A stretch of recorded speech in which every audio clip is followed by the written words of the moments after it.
This morning in Israel was tough. A car pulled to the side of a country road. A man got out of the car. When another car approached, he raised his gun, he aimed at the passengers, and he pulled the trigger. Another car came. He looked at the car, and he fired a gun. A bus. He fired again. He got back in his car, and he drove away. 3 people were murdered in cold blood, innocent people. 8 more were injured. This would be a top story anywhere in the world, but this was in the Sumerian Hills, the northern West Bank. That's why you haven't heard about it. They were murdered for one reason, for being Jewish. For decades, Palestinian TV and schools have been inculcating this hate, this Jew hatred. They told this terrorist his entire life, slaughtered the Jewish people. If you're caught, the supposedly moderate Fatah-run Palestinian government, which is part of the Palestinian Authority, they'll pay you, and they'll pay your families forever. This is called pay for slay. This is the same murder mindset that led to the October 7th massacre. As long as Palestinian society praises murder, terrorists will keep coming, and Israel will do what it needs to do to guard its citizens against these murderers. Isn't that what anybody would do? Now imagine this. A Hezbollah fighter is filing legal cases against Israeli soldiers. Yes, I know it's hard to believe, but you heard me correctly. Brazil just ordered a war crimes investigation into an Israeli soldier. Who is this soldier?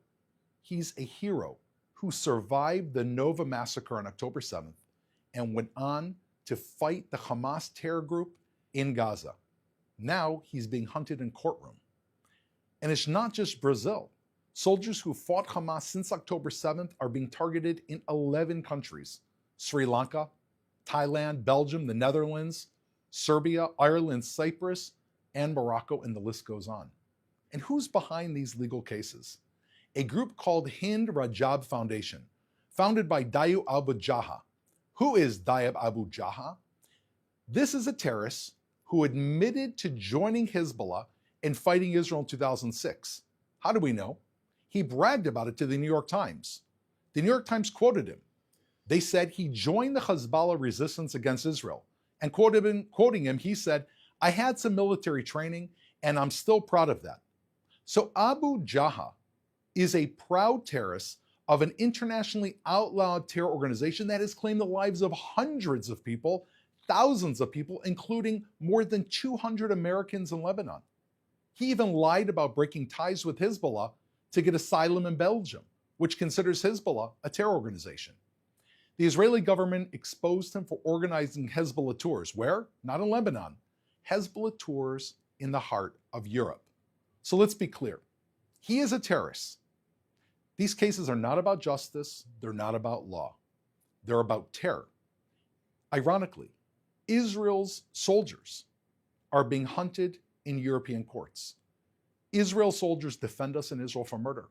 The terrorists want to murder us.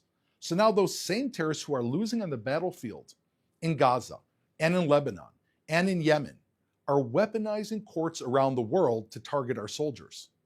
Why are they doing this? Because they want to stop Israel from defending itself so they can carry out more massacres like October 7th. The terrorists filing these cases are the same people who are trying to murder us. They're just now trying to murder us by detaining our soldiers in courts so they cannot defend us.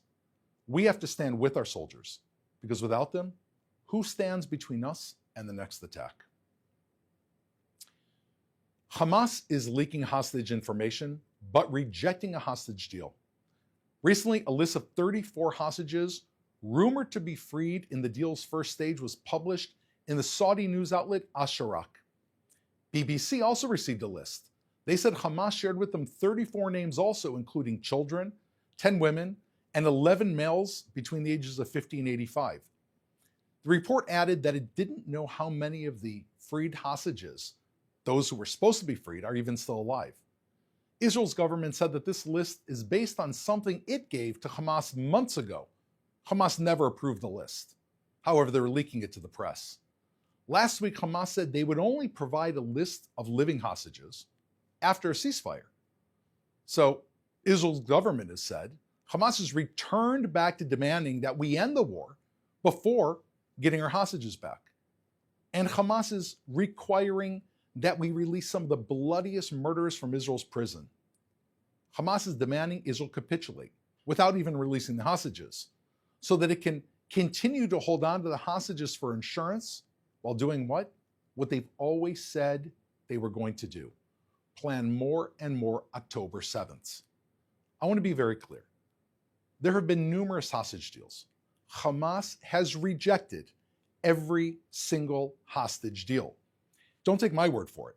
U.S. Secretary of State Blinken just said what we've seen time and again is Hamas not concluding a deal that it should have concluded. Does anyone think that Hamas wants to release the hostages? Israel wants a deal to bring our people home. Those who are suffering in Hamas terror dungeons, and we want to bring them home today. We also want a deal that won't allow Hamas to revitalize itself and kidnap more hostages and attack more Israelis tomorrow. Israel wants a deal that will not allow Hamas to continue to execute more innocent people ever.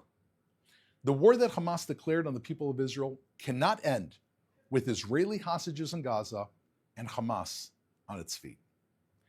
Let's now take some questions from our audience watching live on social media. Thank you, Doron. Our first question comes from Lisa. Do we know what can be done about these lone terrorist attacks all over Israel? It seems like no one is safe.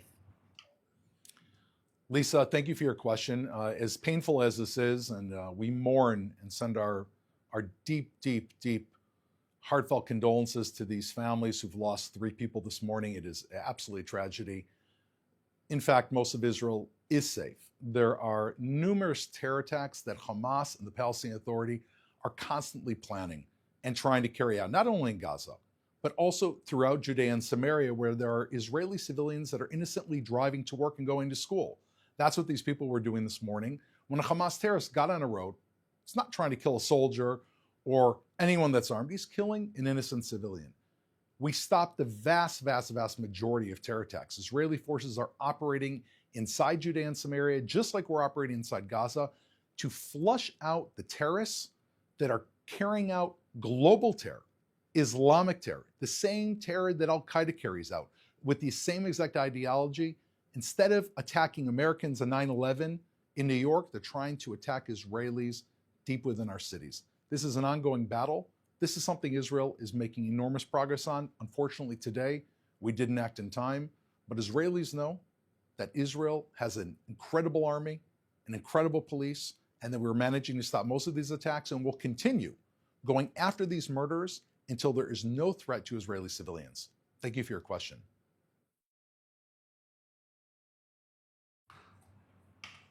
Our next question comes from Instagram. After the ISIS attack in New Orleans over New Year's Eve, do you think the West and the world will wake up to the threat of radical Islamists like Israel is dealing with? This is, of course, an example of what happened in New Orleans of terror. Doesn't see Israel, it doesn't see any individuals of the United States. Terror makes no distinction. Terror and these international terror regimes are against something we all have in common, which is freedom. They are against freedom because they are seeking tyranny and domination. And therefore, they attack Israel and they attack New Orleans. I think many people in the West are awake, not everyone. And I think that the U.S. needs to be much more vigilant in understanding that the same terror that we're facing in Gaza and in Lebanon and by the Houthis, we just happen to be the first stop on the way. But the terror train is heading towards the United States and heading towards Europe. And this is an example where we can see if we are not vigilant and if the world is not united in understanding that there is no difference between ISIS, Hamas, Hezbollah, the Houthis, and Iran, then we're not going to succeed. We need to unify in fighting terror together. And I hope that this message will be taken by our dear friends in the United States, and I offer my condolences to those families. Thank you. Our next question comes from Adam on Instagram. Do we know what the basis of the jurisdiction is for these prosecutions of IDF soldiers around the world, and what can be done about it?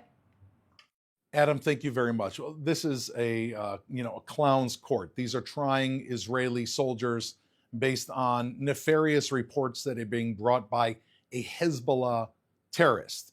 And so the jurisdiction, many of these countries have different jurisdictions. They're not all part of the EU. They're not all part of the ICC. What this is this is a claim without any basis that is being brought to litigators that have anti-Israel settlements that are filing these individual cases in these countries. Each one has its own issues. The Israeli Foreign Ministry, of course, is trying to tackle this on a country-by-country level. However, and I appreciate your question, there needs to be absolute outcry against the absurdity that a Hezbollah terrorist that lied in order to receive citizenship in Belgium is filing a case against an Israeli soldier who entered Belgium and many other countries legally. This needs to fill the papers. This needs to be brought to the EU, to the United Nations, to stop the insanity, to stop the upside down situation where Israelis are being charged for the acts that the people who are charging them are actually doing. Thank you for your question. Thank you. Our next question comes from Instagram. Do we know how the Israeli government is responding to Blinken's admission that Biden's actions have led to Hamas pulling back from a hostage release in negotiations? The United States has been Israel's closest ally since the beginning of this war and for all time. We are really two countries that share enormous morals and values in common. Having said that, Israel is an independent country. And over the last 15 months, there has been a tug of war with our greatest ally. Again, our interests are our interests, and the United States has its own interests, and sometimes they align and sometimes they don't. Israel's been saying from the beginning, both on the political level and on the defense level, that this is the Middle East. When you are negotiating with a terror organization, the only thing that they understand is the language of pressure.